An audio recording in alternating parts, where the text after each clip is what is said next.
A very warm welcome to you. It's indeed a pleasure to have you join us again on Almond Finance and Wealth Reports this week. As you know, we are source for latest happening information in the financial sector of the nation's economy. Many thanks also to our partner on this program, Standard Alliance Life Assurance Limited, for their continued support. My name is Faith Ugwode. On this edition of the program, the real sector, entrepreneurs and SMEs are all feeling the impact of high cost of funds of doing business in Nigeria. The question therefore is, can interest rates be brought down in the country?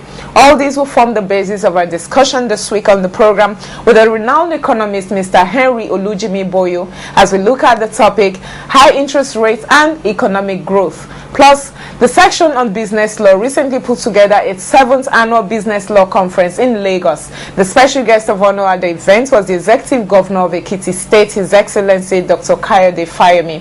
Plus, our regulars on the program at Voice Pop segment, Waiting Insurance, the DUSEF, Insurance Talk Celebrities Edition, and of course, company news. All these and more are what we have for you on our lineup this week, so I urge you as always to sit back, relax, and spend this time with us. But all the details are coming to you after the break. Please stay with us. On Almond Finance and Wealth Report, we ask the right people the right questions. No Nigerian trusts the other, and they don't believe, the average Nigerian doesn't believe that the insurance company will pay the claim. They believe that the insurance company will not pay the claim. So when you pay the claim, they are quite pleasantly surprised. A system that ensures that your naira will depreciate, that excess liquidity will prevail when you earn increasing dollars.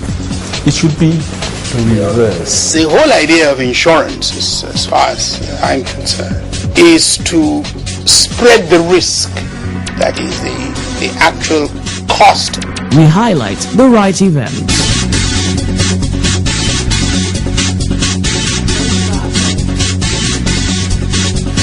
And the right music.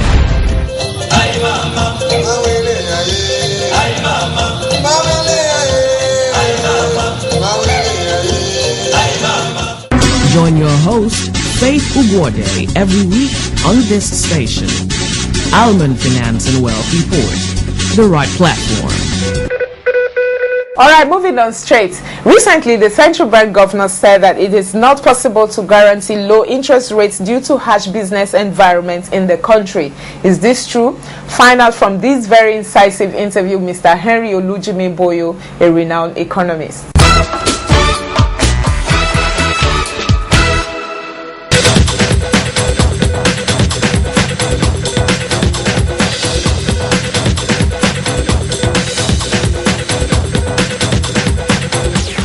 Alright, welcome back. On the set of Almond today, I have the honor and privilege to be hosting Mr. Olujimi Boyo, a renowned economist who happens to be a friend of the house. Today we'll be looking at high interest rates and the Nigerian economy.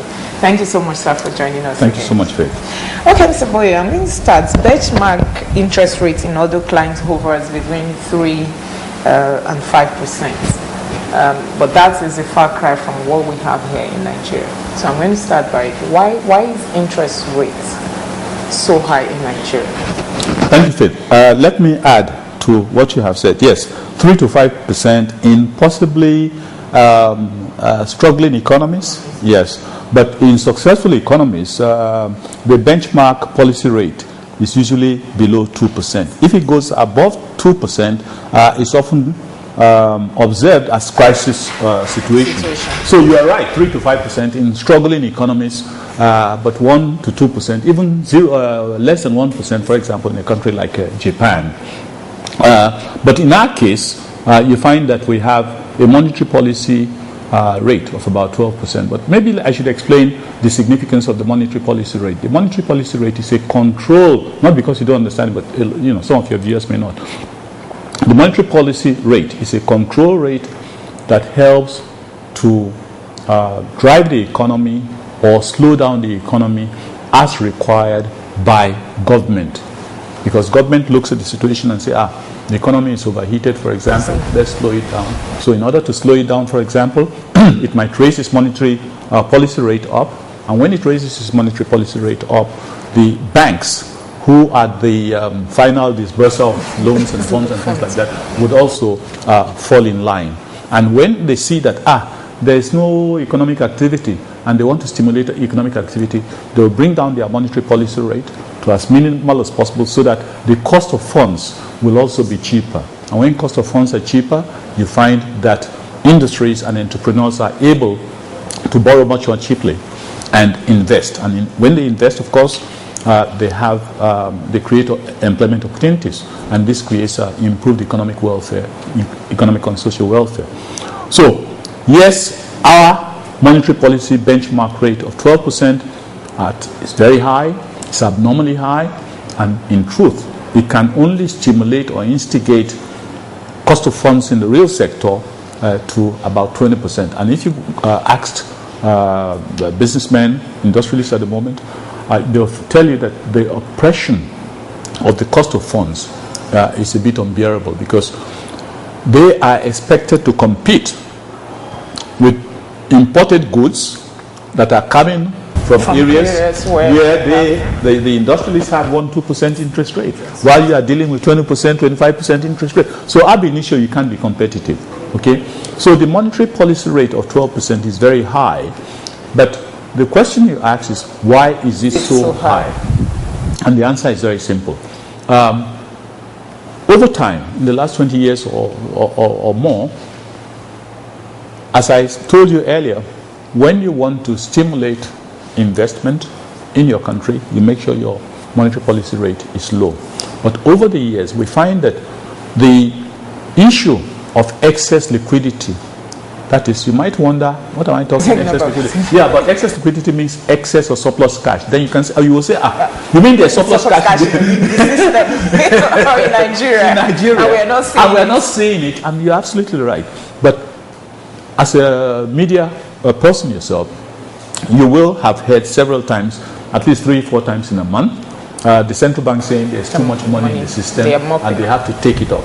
And the word they use, rightly you have used, is mop it up, which is a very benign word, which does not give you the true implication of what they are doing.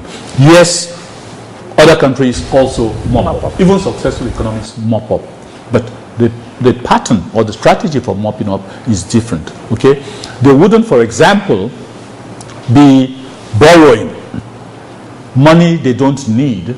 That's the central bank. That's the central bank of any country would not normally borrow money it does not need at any cost whatsoever.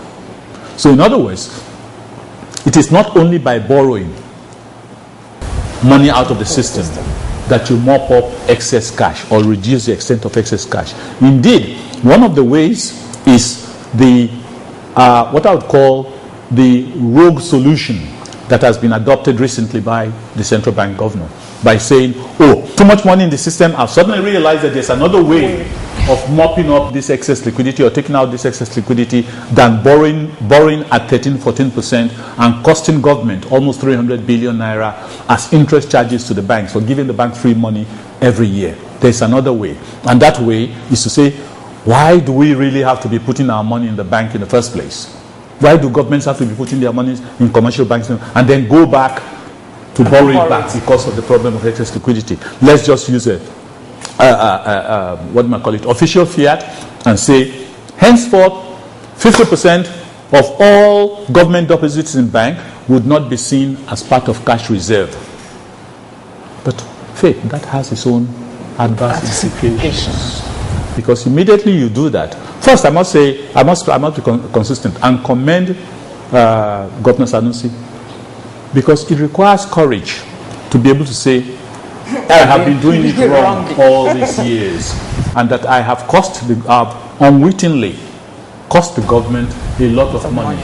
Almost in the ballpark of about 300 billion naira as interest charges that were paid to the banks annually over the last 10 years or so should not have been paid. If only I had known this earlier, or if only the last central bank governor had even recognized that there was another way of reducing the so-called excess cash in the system, rather than government paying interest to banks for money that rightly belongs to government. I don't know whether anyone's family would run their business, family business, in that manner, that you put your money in the bank And then you say, oh, there's too much money in the system. The best way to do it is to go and borrow my money back from the bank. I mean, and you pay interest on it. If even it's 1 kobo interest, it doesn't make sense.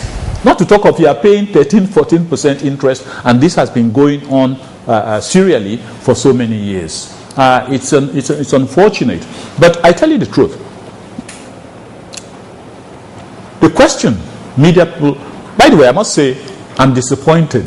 I'm disappointed that the media have not latched on to this revelation, or should I say self-confession, that the central bank governor made recently when he said, oh, what a wonderful business model the banks have. They have a system where government comes, give them free money. And then government comes back the next day and borrows it back at 13-14%. You know, I felt that the media should have said, Mr. Governor, what are you exactly saying? Do you mean that we have been doing this for a long time? How come you did not see it? What suddenly gave you the revelation to see it? By the way, what is the cumulative cost of this annual borrowing of money we don't need, or borrowing back our own money? Indications are from one of your directors that 2.3 trillion naira existed in the hands of the banks belonging to government as at the end of June 2013. And his estimate was that this would have cost the government or the central bank 300 billion naira as service charges. Does it mean that in the last 10 years or so, we had actually given away 3 trillion naira of our money to the banks? Is that the reason why the banks are so rich? Is that the reason why the banks are declaring profits all the time?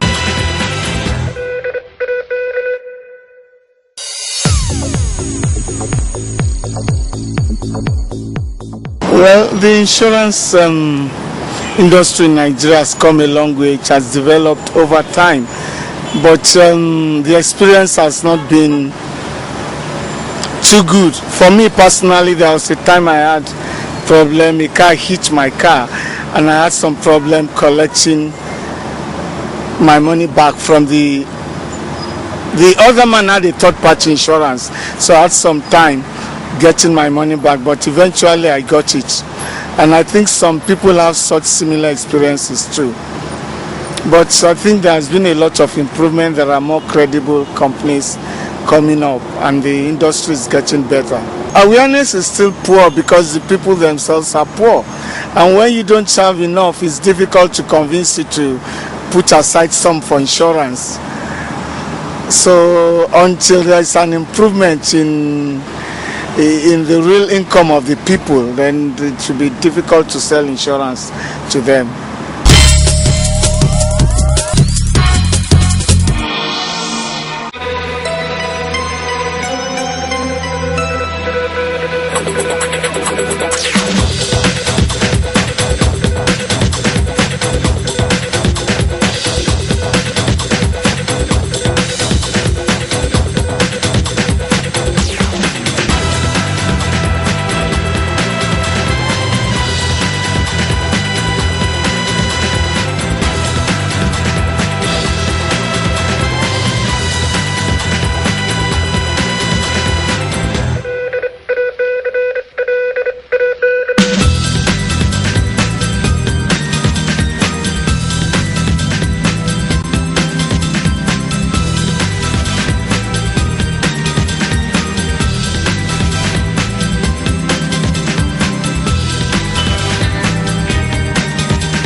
All right, moving on straight, we bring you highlights of the section on business law, 7th annual business law conference that took place in Lagos recently. The special guest of honor at that very colorful event was the Executive Governor of Ekiti State, His Excellency Dr. Kayode Fayemi.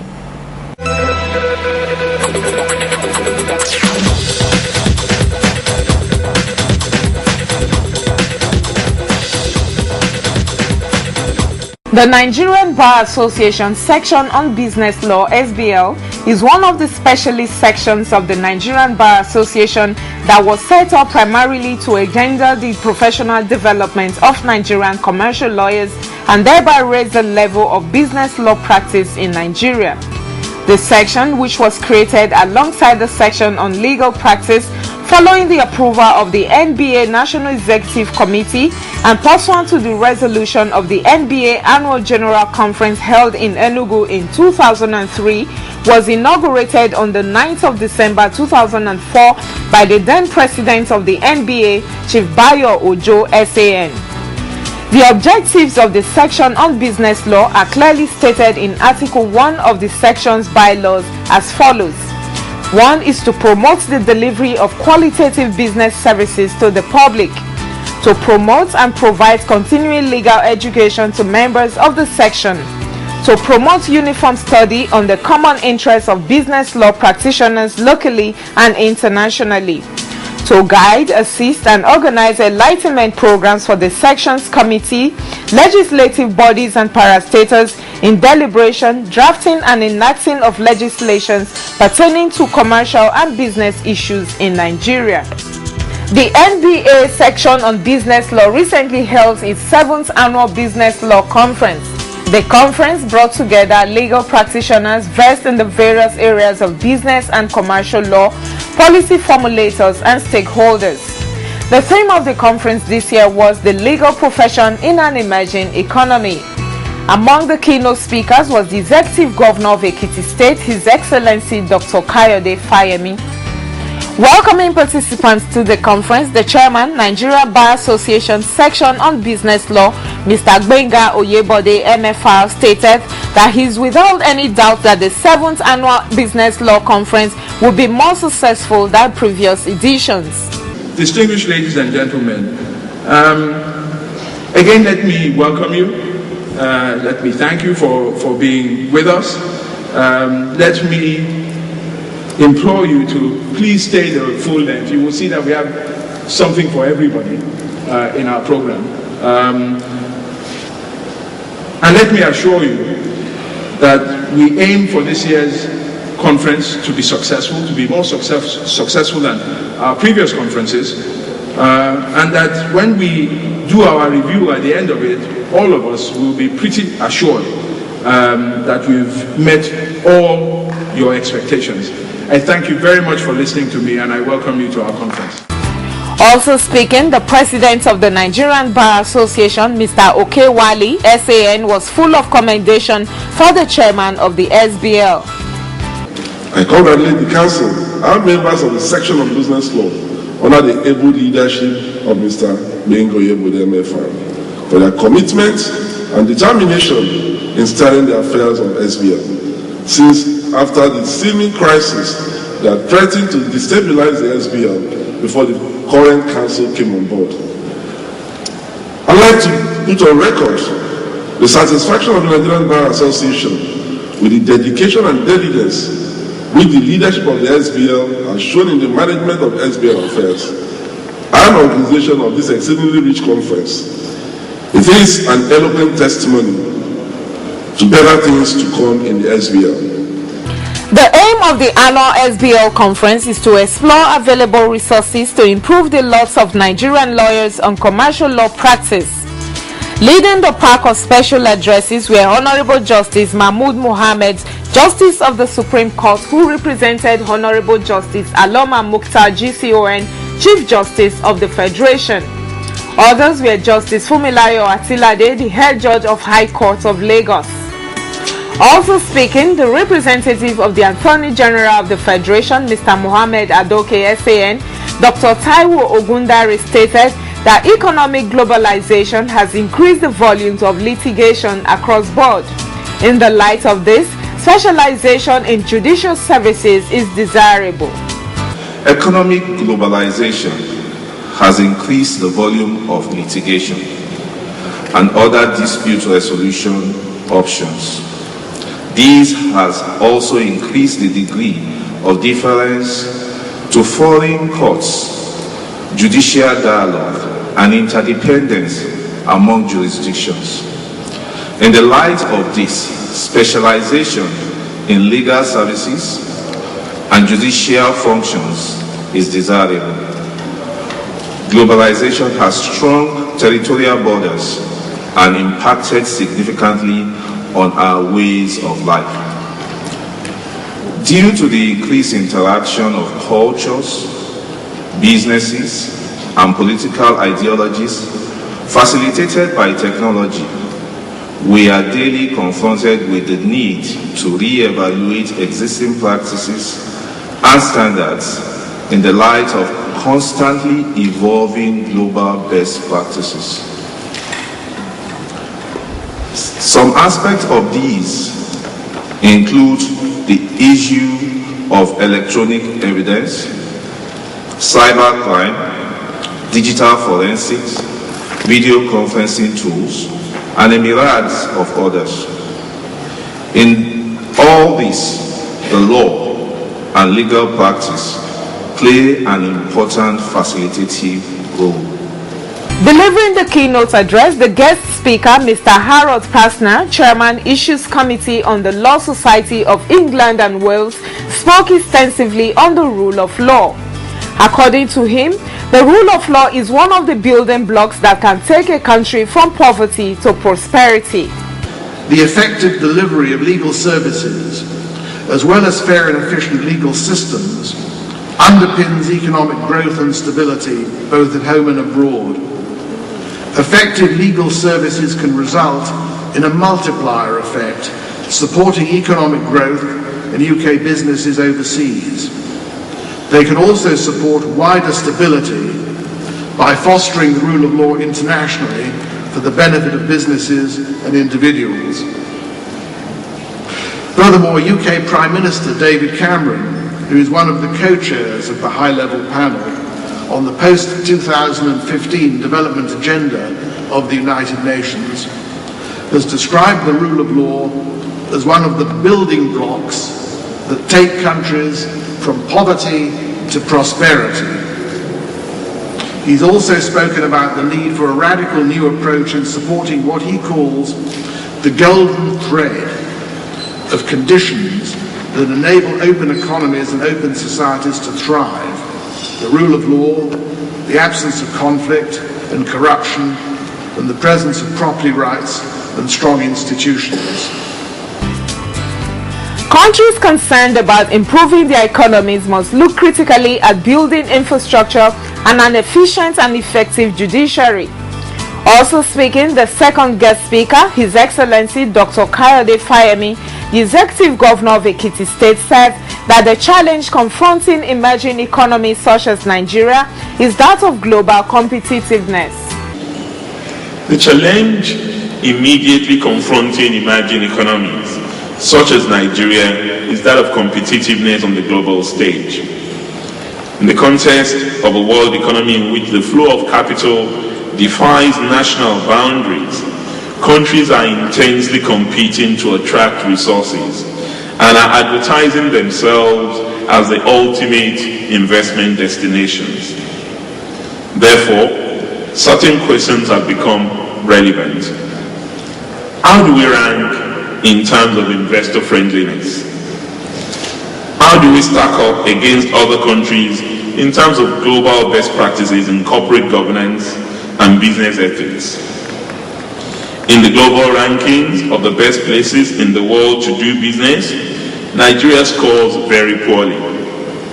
In fact, the International Finance Corporation World Bank's Global Competitive Index for the ease of doing business for 2013 ranks Nigeria as 131 out of 185 nations.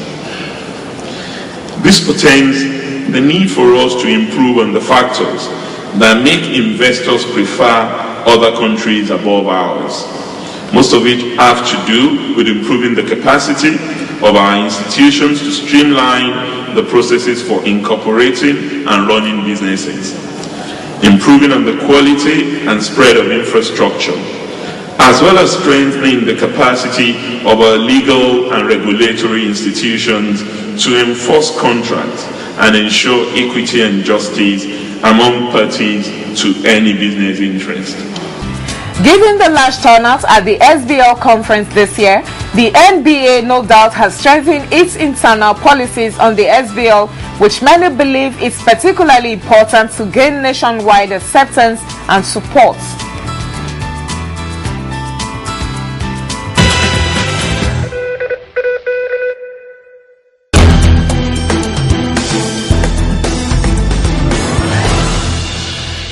Yep, I'm funny boy and I'm a stand-up comedian and I make you laugh for a living. Don't forget it, don't get it twisted. You need to be insured. If you're insured, certainly you're sure. So, to be sure like me, to be sure like every one of us here, to be sure like yourself, to be sure like you're sure, be insured. Just be insured. Classic. Be insured. Because me, I'm insured. I'm insured. You be insured. Less.